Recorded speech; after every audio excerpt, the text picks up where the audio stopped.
ازاي واحنا بنقرا قران قلوبنا لغايه دلوقتي متكل على الاسباب؟ ازاي يعني طول ما انا معايا اسباب قلبي مطمن، اول ما افقد الاسباب اتوتر.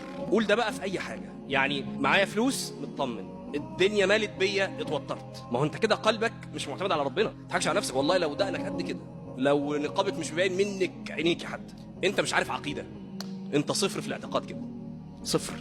ما هي دي الاختبارات اللي بتبين، هو ده اللي هتاخد عليه الدرجه، مش امتحان في معهد. مش امتحان في معهد فانا واخد الدرجه النهائيه في امتحان العقيده اخر السنه في التوحيد. انت ما تعرفش حاجه في التوحيد، انت نتيجتك صفر في امتحان التوحيد. هي دي الامتحانات، مش امتحانات اخر السنه ولا في اي حاجه، هي دي الامتحانات اللي بتاخد عليها درجتك يوم القيامه.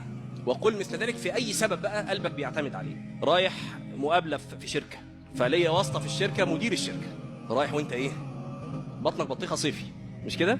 قربت من الشركه عاوز بقى تقول له ان انا داخل عليك، بتكلمه تليفونه غير متاح مقفول، بتكلمه لقيت مراته بترد عليك، ابنه بيرد عليك، بابا مات النهارده الصبح.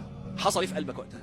طبعا ما زعلتش على مدير الشركه، انت ايه، قلقت بقى واسطتي راحت.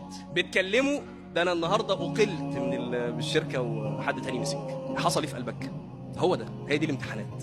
ففكر نفسك على طول بالقصص اللي القرآن مليان بيها، في فكرة ان حاجة تحصل من غير سبب، وحاجة اسبابها موجودة وما تحصلش. يا خاتم القرآن او يا قارئ القرآن، لو لم يؤثر القرآن فيك في هذه المواقف فانت ما فهمتش قرآن وما فهمتش رسائل الرب سبحانه وتعالى لك.